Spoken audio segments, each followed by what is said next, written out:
No Saber Direito desta semana, Carlos Maia apresenta um curso sobre o direito das sucessões.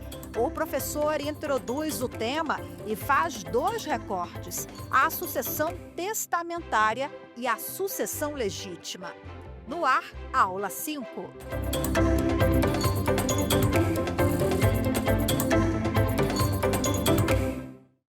Seja muito bem-vindo, seja muito bem-vinda à nossa última aula sobre direito das sucessões no programa Saber Direito, aqui da TV Justiça.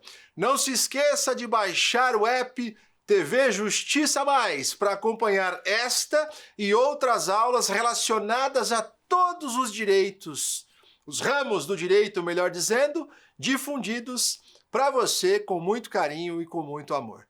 Pelas aulas ao longo da semana, trafegamos em vários temas do direito das sucessões.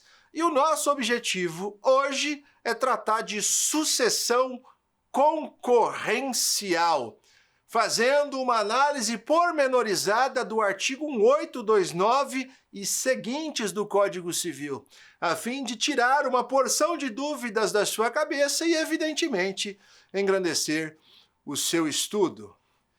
Eu sou o professor Carlos Eduardo de Andrade Maia, mais conhecido como Professor Maia, e nessa última aula a gente vai avançar pelo estudo do artigo 1829, que diz assim, eu não vou ler, eu vou trabalhar contigo da maneira mais solta possível para que as informações sejam transmitidas de maneira simples, sem muito juridiquês, a fim de que você consiga captar este que é um dos mais polêmicos temas em torno do direito das sucessões. O artigo 1829 diz: a sucessão defere-se na seguinte ordem: aos descendentes, vírgula, em concorrência com o cônjuge, vírgula, salvo se. Aí vem três hipóteses. Hipótese número 1. Casado no regime da comunhão universal de bens. Hipótese número 2. Casados no regime da separação obrigatória de bens. Aquela prevista lá no artigo 1641 do Código Civil. E terceira hipótese. No regime da comunhão parcial de bens, o autor da herança, o de cujos o falecido, não houver deixado bens particulares. Essa redação é, obviamente, parafraseando do inciso 1º do artigo 1829. O que diz o inciso 2º? Aos ascendentes, vírgula, em concorrência com o cônjuge. Inciso 3º, ao cônjuge sobrevivente. E o inciso 4º, aos colaterais. Esta é a linha reflexiva que se extrai do artigo 1829, que, repito, nada mais faz do que projetar para o inventário a chamada ordem de vocação, ordem de chamamento hereditário. Professor Maia, o senhor disse que ia, de maneira, eu diria, detalhada, fazer uma análise profunda desse inciso 1, inciso 2, 3 e 4, e é exatamente o que faremos agora. A primeira coisa que você precisa ter em mente é que toda vez que se lê cônjuge, deve se ler companheiro também. Desde que o Supremo Tribunal Federal reconheceu que a união estável, a união homoafetiva, deveria receber o mesmo tratamento sucessório que se dá ao casamento, declarando a inconstitucionalidade do artigo 1790 do Código Civil, onde se lê cônjuge, lê-se companheiro também. Então, quando a gente se depara com o inciso 1º diz, aos descendentes, vírgula, em concorrência com o cônjuge ou com o companheiro, inciso 2º, aos ascendentes, vírgula, em concorrência com o cônjuge e com o companheiro. Depois, terceiro, ao cônjuge sobrevivente ou ao companheiro sobrevivente. E, por fim, os colaterais. Esse acréscimo que faço é lançado para esta tela de maneira, eu diria, técnica. Mas você não vai encontrar isso no seu Código Civil. Se você folhear o seu vade-mecum, por enquanto você não vai encontrar essas informações. Existe um projeto tramitando com a finalidade de fazer ajustes, alterações, acréscimos, adições, mudanças, pouco importa o nome que se dê, no Código Civil, mas que ainda não foi aprovado, e sim haverão modificações, se aprovadas forem as propostas, nesse cenário. Diga-se de passagem, só dando a você um spoiler, se o projeto que foi aprovado pela comissão designada para este fim for aprovado como escrito está, não haverá mais a concorrência sucessória. Diga-se de passagem, tal como outrora era. Lá no Código Civil de 16, não se falava em concorrência sucessória. Lá no Código Civil de 16, esse assunto era estranho. A ordem de vocação hereditária era sutilmente estabelecida. Descendente, ascendente, cônjuge e colaterais até o 4º grau. Não havendo essa figura da concorrência que eu agora parto para explicar. Essa ideia da concorrência está atrelada ao cenário em que o cônjuge e o companheiro, ou o cônjuge ou o companheiro, serão convocados para ratear a herança com os descendentes do falecido ou com os ascendentes do falecido. Maia, essa história de ratear ocorrerá sempre? E a resposta é não. E para você conseguir compreender isso na essência, nós precisamos de uma rápida volta histórica para você entender por que esse instituto foi lançado no Código Civil. Olha que interessante. Lá no Código Civil de 16, o cônjuge não era herdeiro necessário. Lembre-se que lá no século passado, antes da Constituição de 88, o companheiro sequer existia, podemos até usar essa expressão, não existia juridicamente, embora existisse no mundo fático. As relações entre pessoas impedidas de casar, atribuía-se o nome de concubinato. As relações mantidas entre pessoas que não eram casadas, atribuía-se o nome de concubinato, porque o casamento era a única formação familiar legitimada legalmente pelo Estado. E qualquer outra formação familiar diversa do casamento era, eu diria, socialmente malquista. O que acontecia naquele momento? Lembre-se que lá no Código Civil de 16, o regime oficial de bens era o da comunhão universal. Na medida em que, portanto, todo o acervo amealhado pelo casal no curso ou antes do casamento, ao cabo do casamento, pertenceria ao casal e seria cindido, repartido entre eles. E, evidentemente, não ignorem o fato de que o casamento, naquele momento, nós estamos falando de um período anterior a 77, só acabava por vontade divina. Não tinham as partes a autonomia para pôr fim às próprias relações. A gente sabe que hoje essa realidade é bastante diferente. O fato é que em 77, ingressa no ordenamento jurídico a famigerada Lei do Divórcio, a Lei 6.515 de 77, que faz duas coisas. A primeira delas, institui o divórcio no país e passa a permitir que o vínculo matrimonial seja rompido pelas partes por interesse delas. Existia na lei, em sua visão, em sua versão original, a necessidade de submissão, uma espécie de estágio de reflexão, em que as partes precisavam pensar se de fato a separação, se de fato o divórcio era algo que elas gostariam que acontecesse. E o Estado, portanto, intervinha no ambiente familiar e dizia: quer se divorciar? Tem que esperar 2 anos de separação de fato ou 1 ano após a eventual separação judicial. Naquela época não existia a separação extrajudicial e a gente sabe que hoje nem separação existe mais por força de recente decisão, diga-se de passagem, do Supremo Tribunal Federal. Hoje, divórcio. Porém, nós não podemos ignorar que a Lei 6.515 fez outra coisa. O que a Lei 6.515 fez, além de instituir o divórcio no país, foi alterar o regime oficial de bens no Código Civil de 16, que deixara de ser a comunhão universal e passara a ser a comunhão parcial de bens. E a significativa diferença entre eles ganha mais relevo. No regime da comunhão universal, tudo se comunica.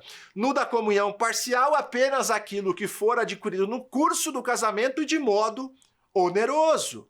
Essa, aliás, é a regra que até hoje vige, porque a Lei 6.515, que alterou o Código Civil de 916, foi, a posteriori, pelo Código Civil vigente hoje, o Código Civil de 2002, chancelada.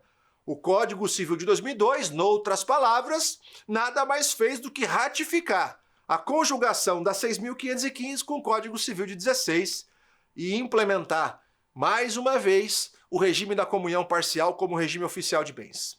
Há um outro detalhe. Lá no Código Civil de 16, o cônjuge não era herdeiro necessário. Eu vou repetir. No Código Civil de 16, o cônjuge não era herdeiro necessário, significando dizer que nós podíamos dispor de nosso patrimônio, sendo casados, integralmente, bastando que não houvesse descendentes ou ascendentes que eram, na época, os herdeiros necessários. Cônjuge não era necessário. E aí você começa a fazer a junção dessas informações. Bom, de 77 para frente, não é mais tudo que se comunica. Apenas os bens adquiridos onerosamente no curso do casamento por um ou por outro. Pouco importando de que bolso ou de que bolsa o dinheiro saiu, o patrimônio onerosamente conquistado pertenceria ao casal. Agora, aquilo que foi conquistado antes é de cada um individualmente. Aquilo que foi conquistado na constância, mas de maneira não onerosa, é de cada um também individualmente. E olha que interessante, a pessoa podia ter recebido herança, ser casado, não ter filhos, não ter pais vivos, porque os pais transmitiram a herança, e essa pessoa fazer um testamento deixando seu cônjuge de fora. Interessante isso, não é? Sob o ponto de vista jurídico, pelo menos, esse é um assunto bastante aquecido nos debates de altíssimo nível do direito sucessório pelo país. E eu, evidentemente, ostento a minha opinião a respeito desse assunto e já divido com vocês. O fato é que a legislação foi novamente alvo de modificações e as modificações vindouras fizeram nada mais, nada menos do que a ratificação do que aquilo que já existia. Só que com uma distinção. Quando o Código Civil de 2002 entra em vigor, o cônjuge é conduzido à posição de herdeiro necessário. E é no Código Civil de 2002 que nasce a figura da concorrência sucessória. A gênese, portanto, da concorrência é a legislação de 2002, o Código Civil, que até hoje vige da maneira como vige. E foi ele, portanto, que criou, por meio do artigo 1829, essa discussão a respeito da concorrência. Veja só, Maia, concorrer significa ratear, mas haverá o rateio sempre? Depois dessa volta que nós demos, historicamente falando, a gente pode chegar a algumas conclusões. Lembre-se do que diz o artigo 1829, inciso 1º. O artigo 1829, inciso 1º diz: aos descendentes, vírgula, em concorrência com o cônjuge. Isso é uma afirmação, vírgula. A não ser que, salvo ser, casado no regime da comunhão universal. Por quê? Por que não haverá concorrência se o casamento tiver se erguido sob os pilares do regime da comunhão universal? A resposta é muito simples. Porque, de acordo com as regras do direito de família, de acordo com as informações que são projetadas para o inventário pelo direito de família, o cônjuge ou o companheiro superstites, em razão do regime de bens, já são titulares de meação. E se são titulares de meação, patrimonialmente protegidos pelo direito de família estão, o que torna despicienda a concorrência. Essa é, de maneira evidentemente, bastante rápida e rasa, sem o aprofundamento necessário para uma divagação maior, a ordem que vem do Código Civil. Se já tem meação, não precisa herdar, porque já está protegido patrialmente pelo direito de família. Essa, portanto, é a primeira inferência que se extrai do inciso 1º do artigo 1829. O que diz o inciso 2º? O inciso 2º diz, o inciso 2º não, a segunda parte, aos descendentes, vírgula, em concorrência com o cônjuge, vírgula, salvo se casado no regime da comunhão universal, porque já tem meação, não vai herdar. Salvo se casado no regime da separação obrigatória. O regime da separação obrigatória é imposto pela lei. E as hipóteses que o impõem estão previstas no artigo 1641, que diz: é obrigatório o regime da separação de quem tem mais de 70, com a ressalva do julgamento feito pelo Supremo Tribunal Federal recentemente, que passou a permitir que as pessoas fizessem uma escolha diferente.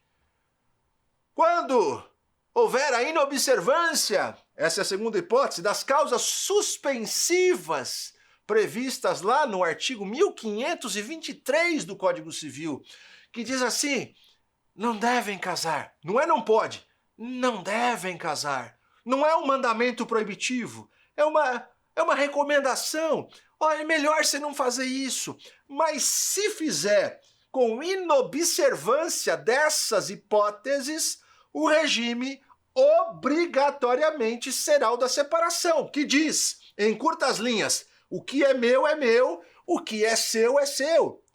De modo grosseiro, sem aprofundamento técnico nenhum, nós podemos dizer que quando diante se está do regime da separação, não importa se obrigatório ou se convencionado, diante se estará da formação de dois patrimônios diferentes, eventualmente paralelos, eventualmente concomitantemente conquistados, mas distintos. Não há uma vinculação entre um e outro, não há presunção do esforço comum. E eu também não vou me aprofundar na análise da súmula 377 do Supremo Tribunal Federal, que, aliás, é bastante polêmica atualmente, inclusive. Terceiro inciso, professor Maia. Terceira hipótese desse mesmo inciso primeiro, que diz, aos descendentes, vírgula, em concorrência com o cônjuge, vírgula, salvo se casado no regime da comunhão parcial de bens, e o autor da herança não tiver deixado bens particulares. Parou. Aqui, diria eu, é a maior polêmica em torno desse assunto. Bens particulares, sob a ótica estreita do regime da comunhão parcial, são aqueles que não ingressam no conceito de comunhão. São aqueles sobre os quais não existe presunção de esforço comum na aquisição. Eu e você sabemos que existem 3 tipos de bens particulares no regime da comunhão parcial de bens. Quais sejam? Primeiro, os bens que foram adquiridos antes do casamento. Estes são intitulados bens particulares e, portanto, não ingressam no conceito de comunicabilidade. Segundo, os bens adquiridos a qualquer tempo, vírgula, inclusive na constância do casamento, vírgula, mas de modo não oneroso. A herança é uma aquisição não comunicável. Além disso, a transmissão por doação também é uma transmissão gratuita e, portanto, incomunicável também, de modo que os bens recebidos por doação ou por herança ostentam a característica de particulares. E, por fim, a terceira hipótese de bem particular no regime da comunhão parcial de bens está aos chamados bens subrrogados. Subrogar, de modo simplório, significa substituir. Sai uma coisa, entra outra em seu lugar. Sai uma pessoa, entra outra em seu lugar. Refiro-me às subrogações real e pessoal. Na subrogação real, sai o patrimônio que o cidadão recebeu de herança e este patrimônio se converte em outro bem. Se esta conversão se der com o fruto da alienação do bem particular, diante se estará de uma provável incomunicabilidade. E essa incomunicabilidade é justamente a incomunicabilidade para a qual o legislador direciona os seus olhares. Note que se o regime for comunhão parcial, a confusão é um pouco maior. Note que se diante estivermos do regime da comunhão parcial, que, aliás, estatisticamente, ainda é o regime mais utilizado no país, até por ser o regime oficial, nós teremos uma eventual discussão. Por quê? O que diz a legislação? A legislação diz: aos descendentes em concorrência com o cônjuge, salvo se no regime da comunhão parcial de bens, o autor da herança não houver deixado bens particulares. Analisa comigo. Se o autor da herança não deixou bens particulares, é porque os bens que ele deixou são comunicáveis. Se os bens são comunicáveis, o direito de família escuda, protege, agasalha o cônjuge sobrevivo. E se ele, patrimonialmente, pelo direito de família protegido está, não há por que entregar para ele herança. Então ele tem meação e não haverá herança. Ele tem patrimônio em razão da aquisição mediante, ainda que presumido, esforço comum e não terá herança. Essa é a linha de raciocínio que se desenvolve. Agora perceba, e se o autor da herança, e aí nós começamos efetivamente a tratar da polêmica, tiver deixado bens particulares e bens comunicáveis? Ai, professor, e agora? Como eu resolvo isso? Pois é, erguem-se, para você ver o tamanho disso, 3 correntes de pensamento numa situação como essa que eu narrei. O autor da herança deixou, por exemplo, um bem particular que ele recebera de herança de seus pais e, portanto, incomunicável é. Deixou a esposa, deixou os filhos e deixou o apartamento comprado na constância do casamento com essa mesma esposa. Com esse mesmo marido, não importa. Como é que eu faço o inventário numa situação como essa? Repito que erigem-se 3 correntes de pensamento numa situação como essa.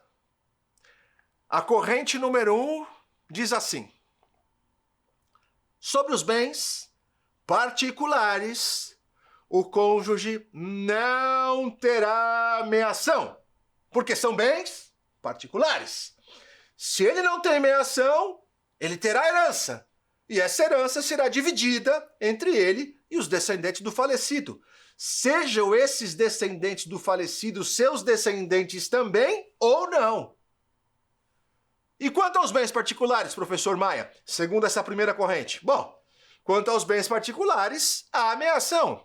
E se há meação, não haverá herança. De modo que nós separamos. Bens particulares, herança sim, meação não. Bens comunicáveis, herança não, meação sim, e está feito o inventário. Repito que essa é a primeira corrente de pensamento. Qual que é a segunda? A segunda corrente se apoia na seguinte ideia: não podemos separar bens comunicáveis de bens individuais. Não podemos fazer essa cisão.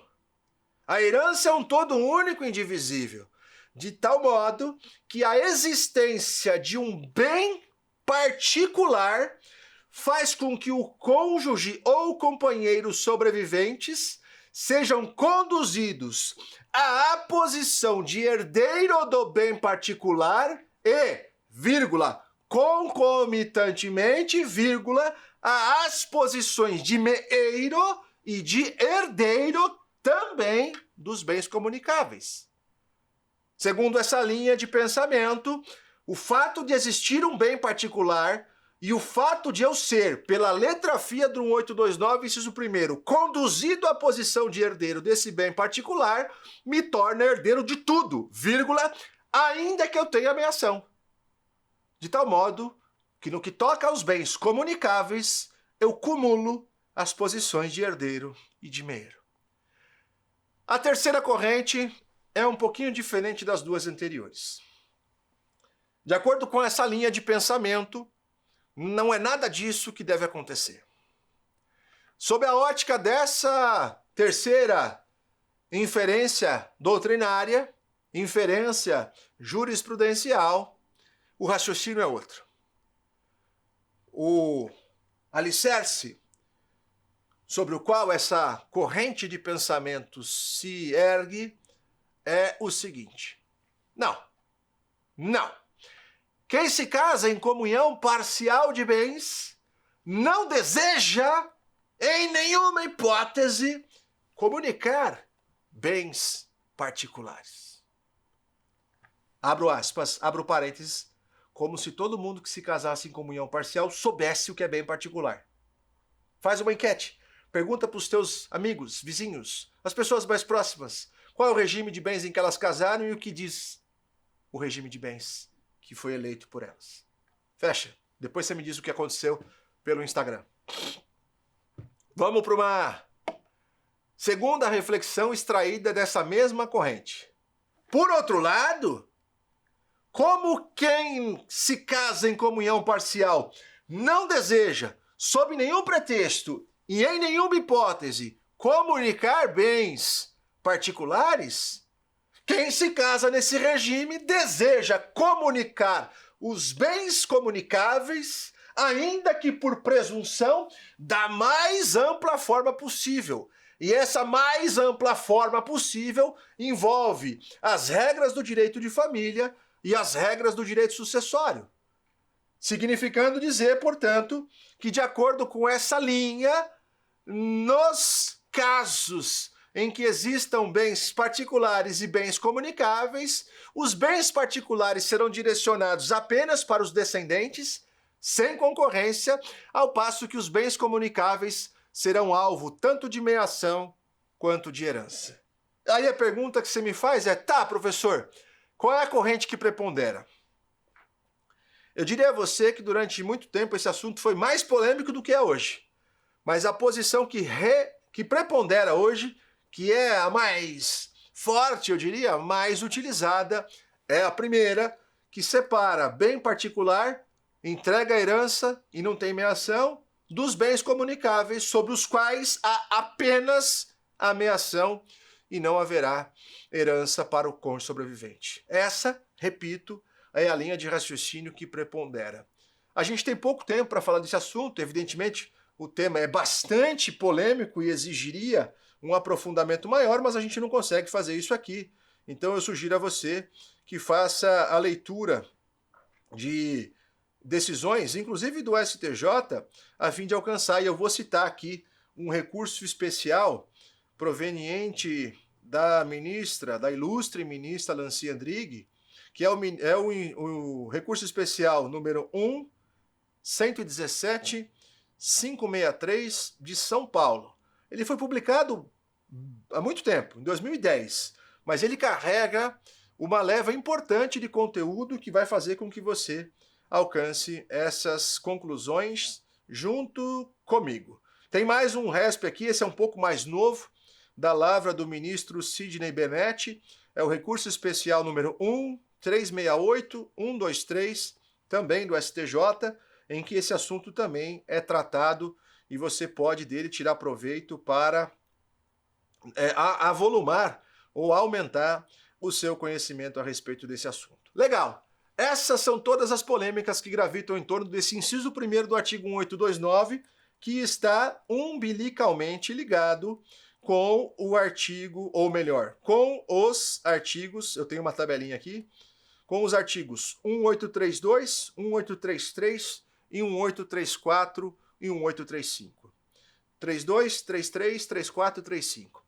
Esses 4 artigos estão umbilicalmente conectados com o inciso 1º do artigo 1829. De tal modo que se a pessoa morreu sem deixar descendentes, a consequência será o soterramento do inciso 1º do 1829 e por via reflexa desses 4 artigos que naufragam junto com esse primeiro inciso. Não tem descendentes, professor Maia. Que caminho segue a herança? na falta de descendentes, a herança será projetada para a linha ascendente. Não tem descendente, a herança vai para a linha ascendente. E quando a gente diz não tem descendente, não tem nenhum ascendente. Não é não tem filhos, porque filho é só um dos descendentes que o Código Civil chama a suceder. Lembrem-se que os herdeiros necessários são os descendentes e não os filhos. De tal modo, portanto, que na falta de descendentes a gente chama os netos. Aliás, na falta de filhos, a gente chama os netos. Na falta de filho e neto, chama o bisneto. Mas não tem filho, e por isso não tem neto e nunca teve bisneto, aí a herança sobe para a linha ascendente. Você deve se lembrar que eu disse há pouco que na linha ascendente não existe direito de representação. De tal modo que se você tiver apenas um ascendente, a linha paterna ou materna de onde se nota falta do outro ascendente, nada receberá. Os avós paternos estão vivos, mas o pai é falecido. Eu morro, meu pai já morreu. Para quem vai a minha herança? Todinha para minha mãe e eventualmente em concorrência com o cônjuge. E aqui eu faço as necessárias observações a respeito do inciso 2º do artigo 1829. O que ele diz? Ouça bem o que ele diz. Aos ascendentes, vírgula, em concorrência com o cônjuge. Perceba você que o legislador não excepcionou regime de bens. O legislador nada disse acerca do regime de bens. O legislador, ao contrário do inciso anterior, não falou concorrerá com ascendente em tal hipótese. O legislador não disse concorrerá apenas neste caso. O legislador disse aos ascendentes, vírgula, em concorrência. De tal sorte que a resposta ao quando é sempre. Quando vai concorrer? Sempre. Independentemente do regime de bens. Significando dizer, portanto, que quando o cônjuge ou o companheiro forem chamados para a sucessão, sempre concorrerão com os ascendentes. Se você quiser inverter, quando os ascendentes forem chamados para perceber a herança deixada por seu filho, ou por sua filha, por seu neto ou por sua neta, os cônjuges desse filho ou neto, os companheiros deste filho ou neto, também receberão uma fatia da herança. E qual será essa fatia, professor Maia? Como é que funciona? O Código Civil prevê que quando o ascendente for chamado para sucessão, a divisão será feita entre os ascendentes e o cônjuge em fatias iguais. Quantos ascendentes a pessoa tem? Pai e mãe? Ou dois pais? Ou duas mães? Se é esta a contagem que se faz, são os dois pais, as duas mães, ou o pai e a mãe, no caso de um casal heteroafetivo, concorrendo com o cônjuge do falecido.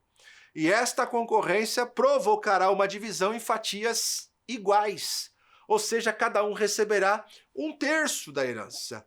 Se, entretanto, o cônjuge ou o companheiro sobreviventes forem chamados para concorrer com apenas um ascendente em primeiro grau, receberá o cônjuge ou o companheiro a metade da herança. A metade da herança. Quando eu digo com ênfase a metade da herança, eu quero dizer que eu já estou destacando a minha ação. Pensa da seguinte maneira, vamos usar um exemplo para ficar mais clara a explicação. Um rapaz e uma moça, 2 rapazes, 2 meninas, se casaram no regime da comunhão parcial de bens. E com suor mútuo, com esforço comum, adquiriram um apartamento e o quitaram, para facilitar o exemplo, no curso do casamento. Não tiveram filhos porque não querem, porque não podem, porque não têm desejo, não importa. Eles não têm filhos no meu exemplo. De tal sorte que a morte de um deles remeterá a herança para a linha ascendente. Concorda comigo? Imagine que esse apartamento valha 500 mil reais. O apartamento, aliás, essa conta não vai dar certo. Valha 600 mil reais para fazer uma conta mais precisa, mais fácil de se compreender. O apartamento vale 600 mil reais. Um dos cônjuges morre, o outro remanesce. Se o apartamento foi conquistado no curso do casamento, metade já pertencia ao sobrevivo. Metade pertencia ao falecido. O que nós fazemos com a metade do falecido? Se esse falecido deixou marido ou esposa, mais pai e mãe, você pega a parte dele e divide em 3 partes iguais. 1/3 para cada. Se o valor do imóvel é 600, nós pegamos 300, que é a sucessão, que é a herança, e dividimos em 3 partes iguais, entregamos 100 mil para cada um, entregamos 1/6 do todo para cada um, e o inventário está pronto. Se, porém, o falecido deixou apenas o pai ou apenas a mãe vivos, a divisão não vai ser feita desse modo. Segundo o Código Civil, será destinado ao cônjuge metade do patrimônio. Então ele já tinha metade da fatia em razão do direito de família e a fatia titulada ao morto vai ser dividida ao meio. Uma parte entregue para esse cônjuge e a parte remanescente divide entre os ascendentes. Se só tem a mãe viva, ela recebe essa outra metade. Se só tem o pai vivo, ele recebe essa outra metade. Agora vamos para um outro cenário. Imagina que esse casal, que não tem filhos, casado na comunhão parcial, diante está do seguinte contexto. Eles não têm filhos, são casados em comunhão parcial de bens, um deles já tem a meação, o outro tem a outra fatia e um deles morre. Vamos chamar os pais. Os 2 pais são pré-mortos. Então vamos chamar os avós. Não tem representação. Então a eliminação de uma classe chama a segunda classe. A eliminação dos ascendentes em primeiro grau chama os ascendentes em segundo grau. Legal, os avós. Quantos avós tem? Vamos exemplificar. Tem um avô por parte de pai, o avô paterno está vivo, e tem 2 avós por parte de mãe, vovô e vovó. 3 pessoas na linha ascendente. Como é que é feita essa divisão? O que o Código Civil diz é que nesse cenário, nesse contexto, entregar-se-á metade para o cônjuge ou para o companheiro, sob a rubrica de herança, e a outra metade destinada aos ascendentes será dividida por linha. Professor Maio, o que isso quer dizer? Você vai pegar no teu gráfico em pizza aí e vai traçar uma linha no meio. E essa linha no meio você vai colocar de um lado a linha paterna e de outro lado a linha materna. Quantos ascendentes na linha paterna? No nosso exemplo, só o vovô. Então entrega essa fatia todinha para ele. E do outro lado, vovô e vovó. E o que a gente faz com o vovô e vovó? A gente divide entre eles em partes iguais. Cuidado, porque a divisão na linha ascendente não é feita por cabeça, tal como acontece na divisão da linha descendente. A divisão na linha ascendente é feita por linha, é linha paterna e linha materna. E é assim que se faz inventário nesse contexto. Quando, porém, a herança alcança o 3º inciso do artigo 1829, nós a transferiremos para o cônjuge ou para o companheiro, e anote isso, independentemente do regime de bens. Vamos recapitular.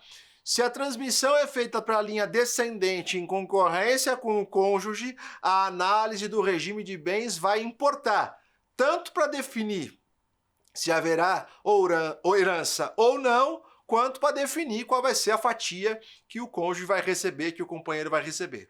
Quando, porém, diante se está da falta de descendentes e a herança é lançada para a linha ascendente, a análise do regime de bens, diria eu, irrelevante será, ao menos para definir se o cônjuge vai ou não ser concorrente, porque será. A análise do regime de bens tem, eu diria, relevo apenas para que nós definamos qual era o quinhão já titulado ao herdeiro, aliás, ao cônjuge sobrevivo, ao companheiro sobrevivente, e depois, separada a ameação, nós identifiquemos o que pertencia ao morto e aí sim façamos o inventário, de acordo com as regras de concorrência. Na terceira posição, ou seja, quando a herança alcança o inciso 3º do artigo 1829, o raciocínio, inequivocamente, dispensa a análise do regime de bens de tal modo que, independentemente de qual seja a regra de regime de bens extraída do direito de família, o cônjuge sobrevivente, o companheiro supérstite, sempre será herdeiro. Mas quanto ele vai receber, professor Maia? A análise do regime vai interessar apenas para que nós identifiquemos o que pertencia ao morto. Se a gente levar em consideração o exemplo que eu acabei de utilizar, que a pessoa morreu sem ter descendentes, e agora a gente vai acrescentar, sem ter ascendentes, deixando apenas seu cônjuge, o apartamento foi conquistado no curso do casamento? Sim. Pertence ao casal? Sim. Tem meação? Sim. Quem vai herdar o que o morto deixou? A resposta é o cônjuge. E quanto ele vai receber? 100% do que pertencia ao morto. E, obviamente, esta será, aliás, a base de cálculo do imposto, porque é apenas esta a transmissão que ocorrerá. Como não haverá a transmissão de todo o patrimônio e apenas da metade, o imposto repercutirá e incidirá apenas sobre esta metade. E para a gente avançar para os finalmente dessa nossa jornada relacionada ao direito das sucessões, nós vamos definir de uma maneira muito simples uma questão que eu não sei por qual razão ainda hoje gera polêmica quando esse artigo é lido e quando ele é estudado. Vamos de novo. Se a pessoa morre deixando descendentes, o descendente recebe tudo. Ô Maia, e a mãe do falecido não vai receber nada, porque não existe concorrência entre descendente e ascendente. Ponto. Legal.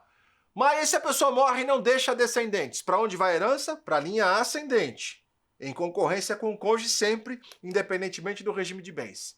E se a pessoa não morre e não deixa nem descendentes nem ascendentes, o cônjuge vai receber tudo. E aí, por fim, se a pessoa morre, não deixa descendentes, não deixa ascendentes, não é casada e não vive em união estável ou em união homoafetiva, qual é o raciocínio que se leva em consideração?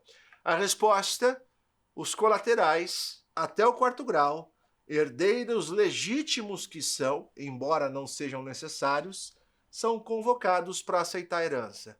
É como se o legislador dissesse assim: já que não tem descendentes, já que não há ascendentes, considerando que não tem casamento, tampouco união estável, tampouco união homoafetiva, entreguemos esse patrimônio para os colaterais até o 4º grau. Anote uma máxima. Na linha colateral, os mais próximos excluem os mais remotos. Vimos, no decorrer da semana, que os nossos parentes são convocados para receber a herança, os nossos parentes colaterais. E enxergamos juntos que os nossos colaterais mais próximos são os nossos irmãos. Então serão eles, diante da ausência de descendente, ascendente, cônjuge e companheiro, que serão chamados para se apropriar da herança. Isso parece ter ficado claro para você. Agora, qual que é o raciocínio? Os irmãos são chamados. Vamos analisar juntos o artigo 1841 do Código Civil, que tem uma redação que eu não sei por qual razão gera polêmica e eu prefiro pecar pelo excesso e eventualmente eliminar qualquer polêmica que gravite em torno desse dispositivo legal, que diz mais ou menos assim: concorrendo à herança do falecido irmãos bilaterais com irmãos unilaterais, cada um dos bi herdará o dobro do que a cada um dos unilaterais for direcionado. Eu não sei por qual razão, talvez por uma redação não tão caprichosa, exista uma polêmica sob o argumento de que esse artigo 1841 supostamente contrariaria aquele artigo que nós lá na aula de segunda-feira tratamos, que era o artigo 227, parágrafo 6º da Constituição Federal, que diz que os filhos são todos iguais. O detalhe interessante, e você vai junto comigo analisar isso, é que esse artigo não tem nada a ver com os filhos do morto. Esse artigo não direciona uma pífia atenção aos filhos do morto, irmãos entre eles. Não é disso que esse artigo trata. E você vai fazer um exercício rápido comigo. Você vai ver o seguinte, artigo 1829, inciso 1º, aos descendentes. Aí você vai lá para o artigo 1832. 1832 trata dos descendentes. 1833 continua a tratar dos descendentes. 1834 também trata dos descendentes. E, por fim, o artigo 1835 diz quais são as últimas regras a serem aplicadas diante da transmissão do patrimônio para os descendentes, vírgula, inclusive em concorrência com o cônjuge, estabelecendo que se for ascendente dos descendentes com os quais concorrer, terá direito a, no mínimo, uma quarta parte da herança. Se não for ascendente, a divisão é feita de modo igualitário, e se for filiação híbrida também, a divisão é feita de modo igualitário. Tome nota disso para você não se confundir. Quando a herança vai para a linha ascendente, a gente apaga o inciso 1º do artigo 1829, a gente, repito, soterra também esses 4 artigos que eu mencionei. 1832, 33, 34, 35. E a gente vai para onde? Para o inciso 1829.2 e para os artigos 1836 e 1837. Os dois tratando da transmissão para a linha ascendente. Então a pessoa morreu sem descendente, eu derrubo o inciso 1º, derrubo os outros 4 artigos por reflexo e trago à tona o inciso 2º e mais os artigos 1836 e 1837. Diz o artigo 1838 que na falta de descendentes e de ascendentes, a herança será deferida por inteiro ao cônjuge ou, como o professor Maia acrescentou, ao companheiro, independentemente do regime de bens. E por fim, o artigo 1839 diz, na falta de cônjuge, nas condições estabelecidas no artigo 1830, a herança será deferida aos colaterais até o 4º grau. A herança será direcionada aos colaterais até o 4º grau. Essa é a redação do artigo 1839. E aí o 1839, que diz, não tem descendentes, não tem ascendente, não tem cônjuge, vai para o colateral. Quem são os colaterais? Os irmãos, os tios e os sobrinhos, os tios-avós, os primos e os sobrinhos netos. Irmãos, 2º grau, primos, aliás, primos não, tios e sobrinhos, 3º grau, tios-avós, primos e sobrinhos netos, 4º grau. Quando o artigo 1841 é analisado com base nessa divisão topográfica que eu acabei de propor, você vai concluir sem a menor dificuldade que o artigo 1841 não tem nada a ver com os filhos do morto, irmãos entre eles. Esse artigo trata da transmissão do patrimônio do morto para os seus irmãos. Repito, não para os filhos do morto, irmãos entre si, e sim para os irmãos do morto. O que são irmãos bilaterais, também chamados pela doutrina de Germanos? São aqueles com os quais eu mantenho um duplo vínculo, mesmo pai e mesma mãe. Unilaterais, só tem um vínculo, ou o mesmo pai ou a mesma mãe. O que esse artigo 1841 diz é que se eu tiver diante de irmãos bilaterais com irmãos unilaterais, os bilaterais receberão o dobro dos unilaterais, ou ao contrário, os unilaterais receberão a metade do que for aos bilaterais direcionado. Simples desse modo. Professor Maia, e se a herança não encontrar colaterais de 2º grau? O falecido não deixou irmãos, porque são pré-mortos. Tem tios e tem sobrinhos. Como é que é feita a divisão? Não há divisão. A herança será entregue por inteiro aos sobrinhos. Concordemos, eu e você, ou não. Mas, Maia, eu não gostaria que isso acontecesse. É simples, faz testamento. Porque se você não tem descendente, nem ascendente, nem cônjuge, você não tem herdeiro necessário. Então você pode fazer um testamento dispondo de 100% do seu patrimônio para quem você quiser. Inclusive beneficiando um irmão, beneficiando apenas um de seus sobrinhos, um tio, quem você quiser. Concorrendo, ou melhor, chegando ao 3º grau, ou vai tudo para os sobrinhos, ou apenas na falta dos sobrinhos, os tios receberão. E para a gente finalizar com chave de ouro, não tem descendente, não tem ascendente, não tem cônjuge, não tem companheiro, não há irmãos, não há sobrinhos e não há tios, a herança será entregue ao 4º grau, onde se encontram os tios-avós, os primos e os sobrinhos netos. E se ela chegar a esta posição, a divisão entre essas pessoas será feita de modo absolutamente igualitário. Não havendo nenhum privilégio para o mais velho em detrimento do mais novo, para o caçula em detrimento dos mais antigos, Isso não existe. A divisão é feita de modo igual e eu espero do fundo do meu coração que você tenha tirado muito proveito de todo esse conteúdo. Vamos para o quiz.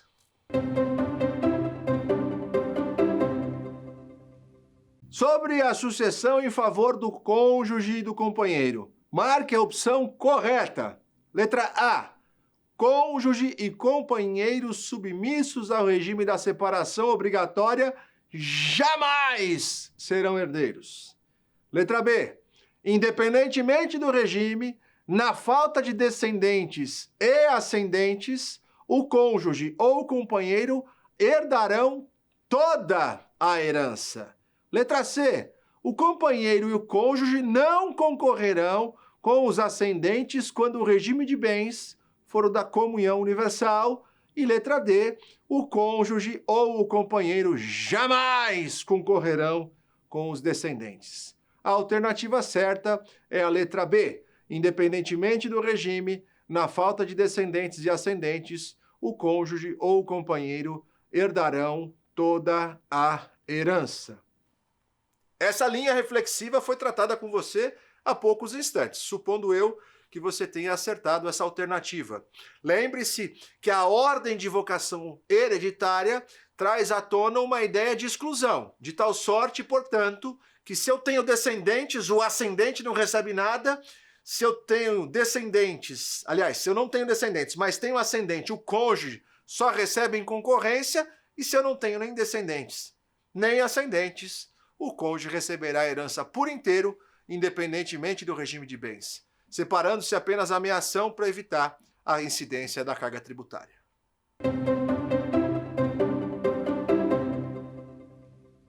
No que toca à sucessão na linha ascendente, alternativa A será feita sempre por linha, pouco importando o número de pessoas que a cada uma esteja vinculada. Letra B, havendo um avô paterno e dois avós maternos, a divisão entre eles será feita em partes iguais, ou seja, 1/3 para cada. Há direito de representação na linha ascendente, essa é a alternativa C. E a letra D, na linha ascendente, o direito hereditário favorece apenas até os avós, considerando que os bisavós não são herdeiros necessários. A alternativa certa, a letra A, será sempre feita por linha, pouco importando o número de pessoas que a cada uma delas esteja vinculada. Como eu disse, se nós temos, por exemplo, 2 pessoas na linha paterna e apenas uma pessoa na linha materna, a divisão não será feita em 3 partes iguais, porque não se considera o número de cabeças, mas sim a linha paterna e materna. É assim que o Código Civil cuida desse tema.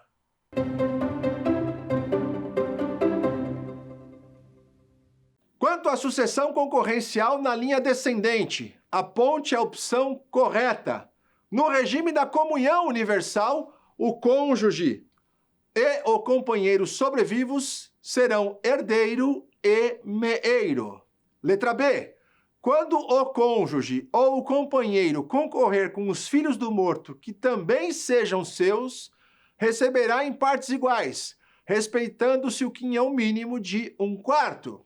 Letra C. Quando o cônjuge ou companheiro concorrer com filhos do morto que não sejam seus, receberá em partes iguais, respeitando-se o quinhão mínimo de 1/4. E letra D.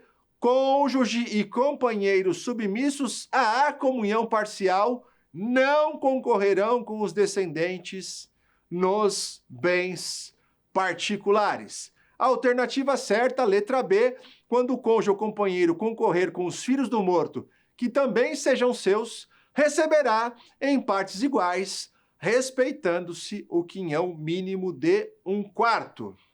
A gente se vê. Não esqueça de me seguir nas redes sociais, Professor Carlos Maia, @CAMaia, no Instagram, no LinkedIn, no YouTube, no Facebook. Todos esses canais estão disponíveis para a gente se comunicar. Um abraço, fique com Deus. Tchau, tchau.